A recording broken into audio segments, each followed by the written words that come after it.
A very good afternoon, everyone. So we were doing the topic that was drugs used in obstetrics. इसमें हमने अभी discuss कर चुके हैं. We have studied about the drugs which are being used in pregnancy and which are being used for labor and puerperium, right? And we have also discussed about the drugs which are given to the newborns. ठीक है, vitamin के हमने उसमें पढ़ा था. तो अब जो आपका टॉपिक आता है इसके अंदर वो ये है कि effect of drugs on the newborn and breastfeeding. ठीक है, तो ये जो ड्रग्स हम दे रहे हैं मदर को या फिर वुमेन को जो कि प्रेग्नेंट है, ठीक है, उसका ब्रेस्ट फीडिंग के ऊपर या फिर उसके न्यूबॉर्न के ऊपर उसका क्या असर पड़ेगा वो हम पढ़ेंगे. ठीक है, so before going to that I'm going to give a little summarization of what we did in the previous two lectures, right? So in the first lecture we have discussed about drugs used in pregnancy. ठीक है, इसमें हमने supplements पढ़े थे, folic acid, iron, calcium, and we have discussed about anti hypertensive drugs. ठीक है, anti hypertensive जो कि प्रेगनेंसी में जो है वो सेफ होती हैं, राइट? तो जैसे कि लिबिटालॉल है, निफेडिपिन है, मिथाइल डोपा है, हाइड्रोलाजिन है, राइट? तो ये सभी ड्रग्स हमने डिस्कस करी थी. देन नेक्स्ट जो हमने डिस्कस किया है इसके बाद दैट वाज द डायूरेटिक्स हमने डिस्कस करे हैं. ठीक है, कि कौन कौन से डायूरेटिक्स जो है वो प्रेगनेंसी में देने जो है वो सेफ है. ठीक है, इसमें भी have discussed about the furosemide जिसे हम लैसिक्स के नाम से भी जानते हैं. And then after this we have discussed about tocolytic agents in the second lecture. ठीक है, टोकोलिटिक एजेंट्स के बारे में हमने पढ़ा था जिससे क्या होता है जो कॉन्ट्रैक्शंस होती हैं वो कम हो जाती है ना. देन टोकोलिटिक एजेंट में हमने रेट्रोड्रिन पढ़ा है आपका, ठीक है, और डुवाडेलिन हमने पढ़ा था. ये दो जो ड्रग्स हैं वो यूज की जाती हैं एज अ टोकोलिटिक एजेंट. तो ये प्रीमेच्योर लेबर को सुप्रेस करने के लिए होती है बेसिकली. देन नेक्स्ट हमने डिस्कस किया है ड्रग्स यूज्ड इन लेबर. ठीक है, इसमें अपने ऑक्सीटोसिक्स आ जाते हैं, यूपिटोटोनिक्स आ जाते हैं. ठीक है, ऑक्सीटोसिक्स आपके आते हैं जैसे कि ऑक्सीटोसिन हो गया, प्रोस्टाग्लैंडिन्स हो गए. ठीक है, तो ऑक्सीटोसिन हम डिस्कस किया हमने. Then we have discussed about ergot derivatives, right? Ergot derivatives के बाद we have discussed about prostaglandins. ठीक है, जिसमें हमने PGE2, PGE1, PGF2 अल्फा हमने डिस्कस किया था. Then after this we have discussed about anticonvulsant drugs in the previous lecture. ठीक है, anticonvulsant में हमने मैग्नीशियम सल्फेट जो है वो हमने पढ़ा है ना.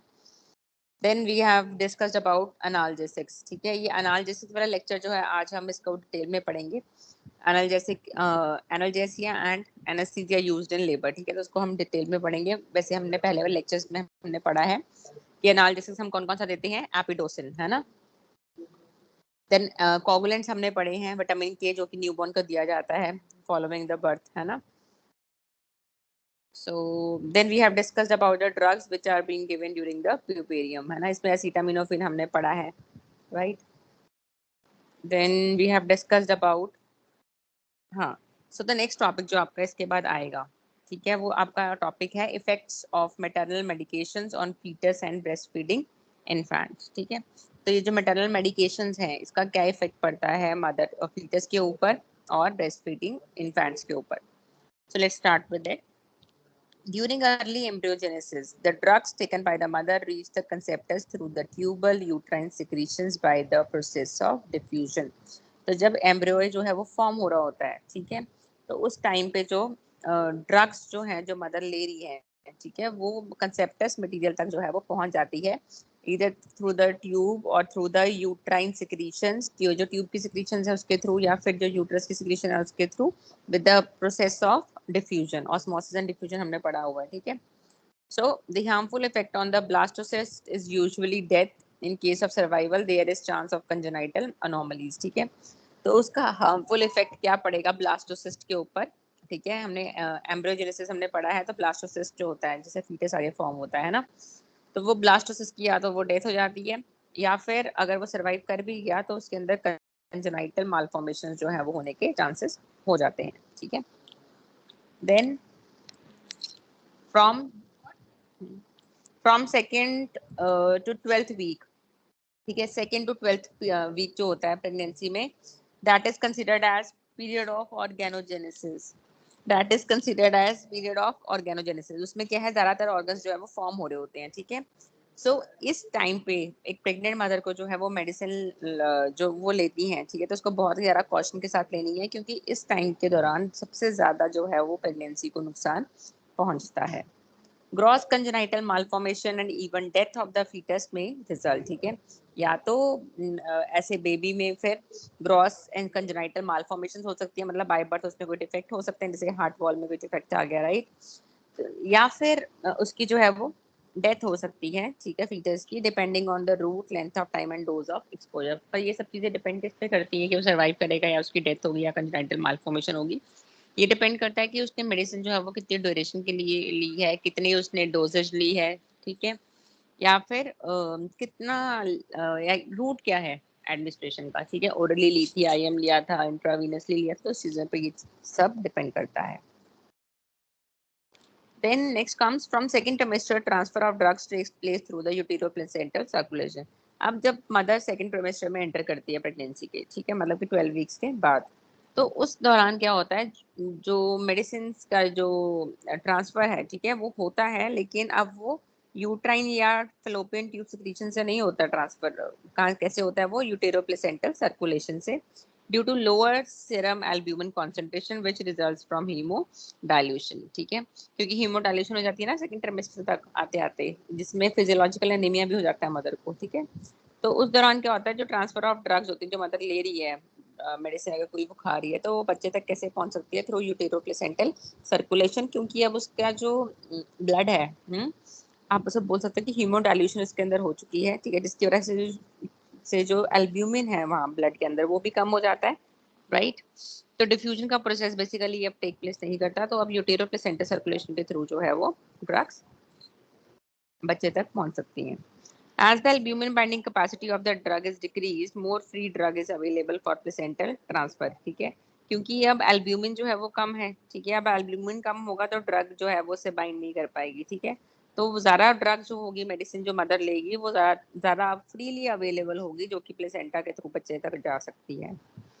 The metabolism of the drug may be hampered by the increase in plasma steroids, increased uteroplacental blood flow, increased placental surface area and decreased thickness of placental membrane, and are the additional cause for increased drug transfer, ठीक है, बाकी और भी बहुत सारी चीजें हैं जो कि डिफाइन करती हैं कि ड्रग ट्रांसफर जो है वो किस रेट पे हो सकती है मदर से बेबी में, ठीक है, तो डिपेंड करता है ये स्टेरॉइड्स पे कि प्लाज्मा के अंदर स्टेरॉइड्स का कंटेंट कितना है।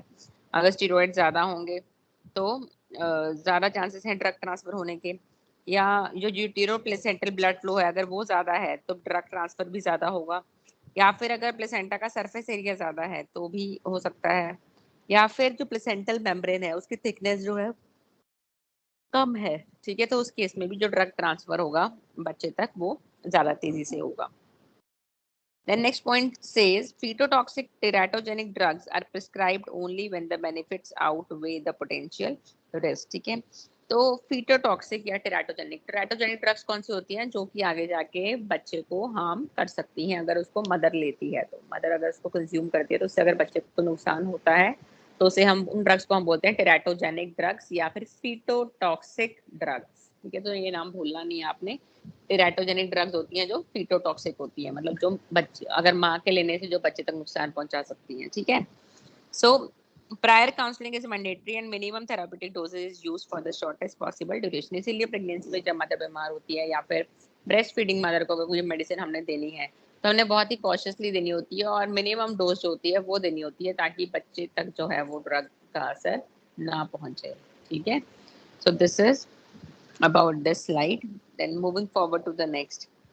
Then comes drugs identified as having effects on lactation and the neonates are listed below, ठीक है, तो कुछ ऐसी ड्रग्स होती हैं जो कि लैक्टेशन में जो है वो नहीं लेनी चाहिए, प्लस जो कि नियोनेट को भी या मतलब जो न्यूबॉर्न होगा उसको भी इफेक्ट कर सकती है, मतलब जो ब्रेस्ट फीडिंग इन्फेंट होगा उसको भी अफेक्ट कर सकती हैं। तो कौन कौन सी ड्रग्स ऐसी आती हैं, सबसे पहले आपके आते हैं ब्रोमाइड्स, ठीक है, ब्रोमाइड्स अगर मदर लेती है, ब्रोमाइड कंटिन्यू अगर वो ड्रग्स लेती है तो उससे जो उसका बेबी होगा उसके अंदर रैशेस हो सकते हैं, ड्रॉजीनेस उसको हो सकती है और उसका जो फीडिंग स्केड्यूल होगा वो खराब होगा, so they will be poor feeding, then next comes iodides, ठीक है। आयोडाइड्स में आपका जाता है नियोनेटल हाइपोथायरॉयडिज्म, ठीक है।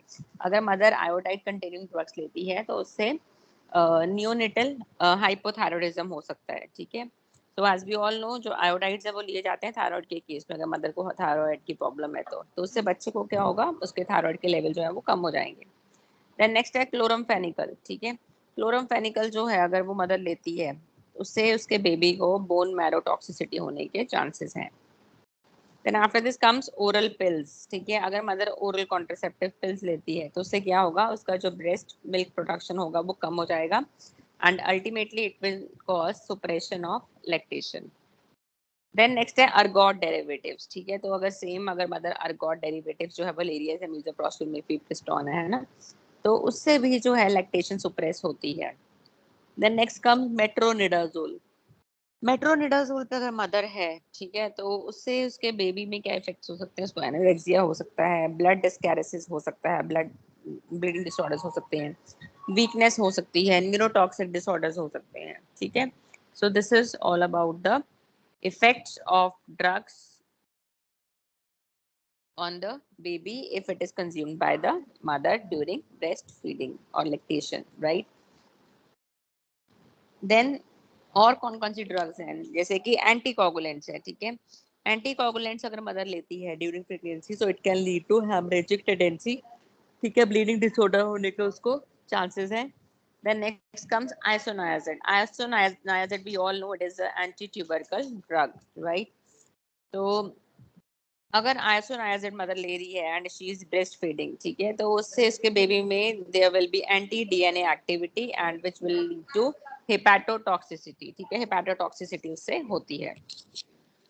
Then next comes anti-thyroid drugs and radioactive iodine, ठीक है। If the mother is taking any anti-thyroid drugs or any radioactive iodine, मैंने आपको बताया था उससे जो बच्चा होगा उसके थायराइड के लेवल जो है वो कम हो जाएंगे, प्लस उसको आयोडीन की डेफिशिएंसी की वजह से क्या हो जाएगा, गोइटर, क्योंकि बेबी के अंदर क्या हो रहा है, hypothyroidism and ultimately iodine deficiency will be there, so जिसकी वजह से क्या होगा, there will be goitre.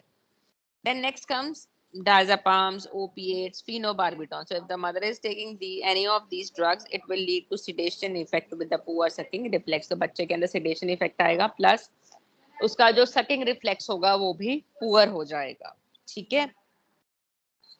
So this is the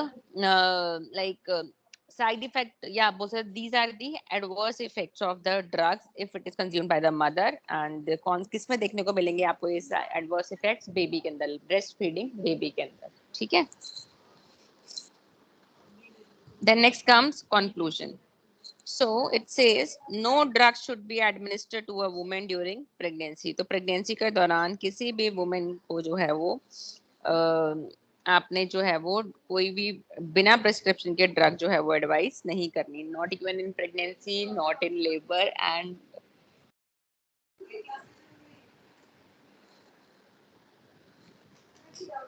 and not even during the birth, right? So unless the woman is informed of the known risk and the relevant area uncertainty regarding the effects of the drug on the physiological and neurological development of the women और हर baby, ठीक है। कोई भी medicine अगर mother को prescribe करते हो तो उसके सारे पॉसिबल साइड इफेक्ट, उसके एडवर्स इफेक्ट जो उसको इन्फॉर्म करके बताना है, उसका क्या क्या जो है वो साइड इफेक्ट होगा फिजियोलॉजिकल सिस्टम में, डेवलपमेंट के में बच्चे की डेवलपमेंट को अगर वो हैम्पर करती है ड्रग तो वो भी उसको इन्फॉर्म करना है। The drugs that are used daily in obstetric care can have a huge impact on the outcome of both mother and child, ठीक है। Therefore, obstetric providers need to have a very clear understanding of the mechanism of action, doses and side effects of the most commonly used drugs. So इसीलिए हमने ये drugs वाला chapter detail में पढ़ा है, ठीक है, ताकि आपको पता हो being a health care provider कि कौन सी मेडिसिन का क्या मोड ऑफ एक्शन है, क्या उसका डोजेज है, कितनी क्वांटिटी में आपने उसको मतलब देना है, साइड इफेक्ट्स क्या है उसके, ठीक है। तो जो कॉमनली ड्रग्स हम यूज करते हैं और कौन सी ड्रग्स हमें यूज नहीं करनी वो भी हमें पता चल गया है, ठीक है, right. So this is about the topic, right.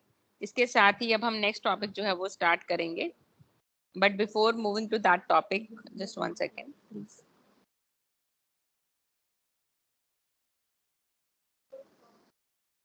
Yeah. But before moving towards that topic, I would like to discuss uh, like some drugs which are used for lactation suppression. ठीक है, ये ड्रग हम discuss करेंगे. सो lactation सुप्रेशन के लिए जो हम drug जो है वो यूज करते हैं, ब्रोमोक्रिप्टिन मेसिलेट. ठीक है. अब नाउ द क्वेश्चन कम्स कि हमें क्या जरूरत पड़ी है लैक्टेशन को सुप्रेस करने की. ठीक है. तो लैक्टेशन सुप्रेशन जो है वो हमें वहाँ करना होता है. Hello, hello, sorry, there is some network problem. So lactation suppression हमें वहां पे करना होता है जहाँ पे सपोज अगर मदर ने डिलीवर किया है बेबी को, पर वो बेबी जो है वो डेड है, मतलब कि उसने स्टिल बर्थ को डिलीवर किया है, लेकिन उसकी बॉडी के अंदर चेंजेस तो आए हैं ना सारे. तो ब्रेस्ट फीडिंग तो मतलब ब्रेस्ट मिल्क तो प्रोड्यूस हो रहा है, राइट. तो उस केस में हमें उसकी जो ब्रेस्ट मिल्क होगा उसको हमें सुप्रेस करना होगा. ठीक है. तो ऐसे बहुत सारे कंडीशंस हो जाती हैं जहाँ पे आपको लैक्टेशन को सुप्रेस करने की जरूरत पड़ती है, राइट. तो वो हम डिस्कस करेंगे इसमें. So lactation suppressants में आपकी जो ड्रग आती है that is bromocriptine mesylate, right? So the preparation comes in the form of tablet and the dosage is 0.8 mg to 2.5 mg. ठीक है. Action, it blocks the release of a prolactin from the pituitary gland. ठीक है. pituitary gland से जो है ये one से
so tablet का मैंने आपको बताया डोजेज जो आती है that comes in the form of 0.8 mg to 2.5 mg. Action में है it blocks the release of a it blocks the release of a prolactin from the pituitary gland. ठीक है. ये क्या करता है, प्रोलैक्टिन के रिलीज को, जो कि कहाँ से आता है, पिट्यूटरी ग्लैंड से, तो उसको ये है जो है सुप्रेस करता है, ब्लॉक करता है, ब्लॉक. ठीक है. देन इंडिकेशंस इसकी आती हैं सुप्रेशन ऑफ लैक्टेशन. ठीक है. जहाँ पे हमें जरूरत है लैक्टेशन को सुप्रेस करने की वहां पे हम करेंगे. ठीक है. Then pregnancy with prolactinoma. ठीक है. प्रेगनेंसी हुई है लेकिन साथ में जो प्रोलैक्टिन है वो बहुत ज्यादा अमाउंट में जो है वो प्रोड्यूस हो रहा है. ठीक है. देन नेक्स्ट इंडिकेशन क्या आती है, इनफर्टिलिटी. इनफर्टिलिटी अगर है तो that is also indication for this bromocriptine. Bromocriptine जो ड्रग है वो यूज की जाती है इनफर्टिलिटी को ट्रीट करने के लिए भी. Then amenorrhoea. Amenorrhoea is cessation of menstruation. ठीक है. तो एमेनोरिया को ट्रीट करने के लिए भी ब्रोमोक्रिप्टिन का जो है वो यूज किया जाता है. ठीक है. देन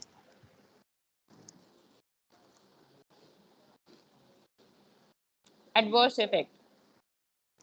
एडवर्स इफेक्ट में आपका आता है डिजीनेस और light headedness, especially when getting up from the lying position. तो पेशेंट जब लेटा होगा और लेट के उठ के बैठेगा तो उसको चक्कर आएंगे. ठीक है. Then next comes confusion.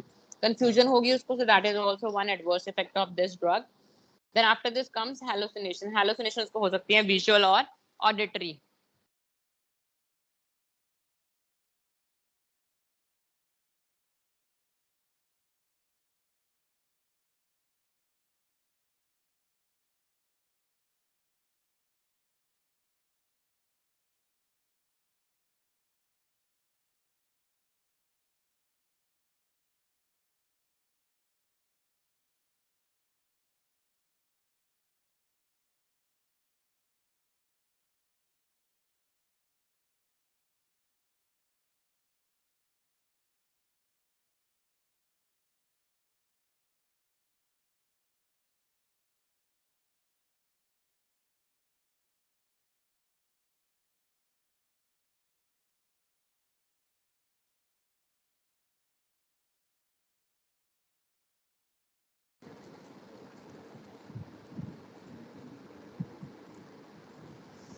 सो सॉरी, एडवर्स इफेक्ट जो आपके आते हैं, डिजीनेस है, कंफ्यूजन है, हेलुसिनेशन है, हाइपरटेंशन है, सीजर्स है, देन मायोकार्डियल इंफार्क्शन है, ठीक है।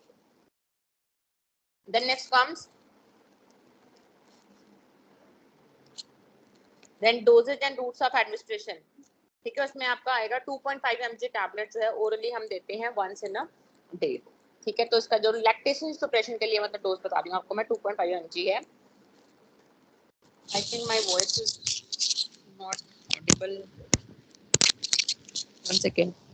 सो doses and route of administration, again I am repeating, dose इसकी जो लैक्टेशन सप्रेशन के लिए आएगी दैट इज 2.5 mg की टैबलेट हम देंगे, ओरली देंगे वंस इन अ डे, ठीक है। तो दिन में हमने एक बार जो है वो देनी है। Then next comes nursing consideration, क्या क्या है। So monitor patient for adverse reaction, तो जो भी हमने एडवर्स इफेक्ट मैंने आपको बताया है वो सबके लिए हम पेशेंट को मॉनिटर करेंगे। Then drug may be lead to early postpartum conception, ठीक है। जो ये ड्रग है, क्योंकि हमने लैक्टेशन को सुप्रेस कर रहे हैं तो बाकी के हार्मोन्स जो है वो ज्यादा एक्टिवेट हो जाएंगे, ठीक है। तो देयर आर इजी चांस कि जो वुमेन है she can get pregnant again, ठीक है। So test for pregnancy is mandatory every 4 weeks, और ये टेस्ट हम उसको तब मैंडेटरी करते हैं, प्रेगनेंसी टेस्ट तब बोलेंगे अगर उसके मेंसेस जो है वो वापस आ गए हैं, ठीक है। तो उसको हम प्रेगनेंसी टेस्ट के लिए बोलते हैं एवरी 4 वीक्स और as soon as the period is missed, ठीक है। Then assess orthostatic vital signs before initiation of the therapy. Orthostatic vital sign इसमें हमने क्यों लेना है, क्योंकि पेशेंट को आप ऑर्थोस्टैटिक हाइपोटेंशन हो रही है, बिकॉज वो जब पोजीशन चेंज कर रही है तो उसको चक्कर आ रहे हैं, राइट। तो for that we need to assess the orthostatic vital sign, मतलब लेट के भी लेना है, बैठ के भी लेना है, ठीक है। Instruct the patient to take drug with meal, patient को आपने इंस्ट्रक्ट करना है कि उसको ड्रग जो है वो खाने के साथ जो है वो लेनी है,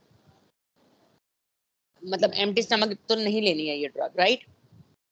So this is about the drug which is used for lactation suppression, that is bromocriptine mesylate, ठीक है। और ब्रोमोक्रिप्टिन मेसिलेट के और भी बहुत सारे फायदे हैं कि ये हमें आप इनफर्टिलिटी के केस में भी यूज की जाती है, एमेनोरिया के केस में भी यूज की जाती है, ठीक है। तो ये ड्रग एक आपकी रह गई थी। इसके बाद आपका नेक्स्ट टॉपिक है that is analgesic and anaesthesia used in pregnancy और लेबर, वो अभी हम डिस्कस करेंगे नेक्स्ट लेक्चर में, ठीक है। Thank you so much for your attention, right, thank you.